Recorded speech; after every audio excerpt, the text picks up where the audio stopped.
Lots of you guys have asked me the same question. How am I going to attach these? Well, I'm going to use glue and a 23 gauge pin nailer to shoot these together to wait for the glue to dry. Now, the thing that holds them together isn't necessarily the pins that I shoot into it, but it is the glue rather. And these being decorative, since they're in half like this and not half lapped over each other, so they're not structural, these are decorative. These are okay to butt up against each other like this and either put a clamp or shoot them like I'm going to. I'll show you. Usually start by turning my project upside down or face down. That way I can make sure that the X pieces here are flush with the face of whatever this piece is that I'm doing. Now you could use this type of application for small cabinet doors like these. Or anything that's decorative that's not meant to hold something up. So if you're building like a gate or a table that relies on this here in the middle for structural integrity, then you're gonna wanna half lap the joint here, and I'll show you how to do that in my next video. But first thing I'm gonna do is take the pieces out, either remembering or marking where they go, and I'm gonna glue them together. Now there's only a couple places that you can really shoot these, and I'll show you where that is.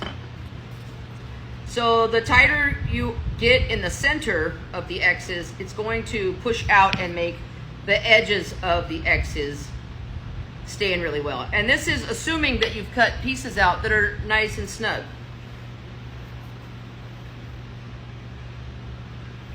And when they're on angles, you hold them together to see if they're snug versus seeing if they'll just kind of stand up on their own together, just because the weight of them will pull it down.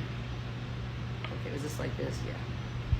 Okay, so I'm gonna put my pieces in like this.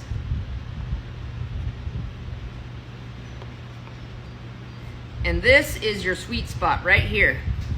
This is what you want to either clamp or nail. Now, it's going to be very difficult to get anything to nail here. You can't nail here.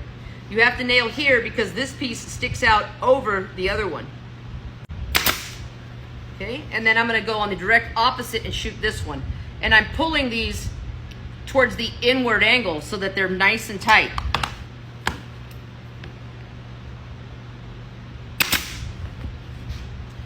And now I can pick it up, make sure these are flush, because now they're tight. They've kind of clamped themselves by way of leverage. If you don't know what leverage is, I'll make a video on that. Okay, and so these guys, there it is. 2 little nails and they're good to go, they're good to dry. Once the glue dries, it's gonna hold them because the glue is a lot stronger than that little pin. And typically, when you're gonna use a brad nail, you're gonna also use glue along with it. Because if not, then you should be using a screw. So if you didn't have a pin nailer or anything like that, you could also use a clamp like this kind and clamp this here. And you really only need that one clamp as long as you have cut your pieces to where they're pretty snug.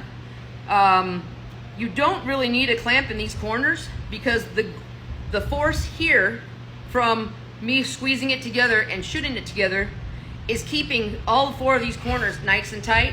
And I'm using a quality fast setting glue like Titebond. This is my favorite glue. The reason I say you could use a brad nail or some sort of clamp that works in this application here is because the brad nail actually acts like a clamp and holds your pieces where you attach them until the glue dries, which the glue is what is the holding force behind this, not exactly the pin. So just a side note on that, put that in your tool bag.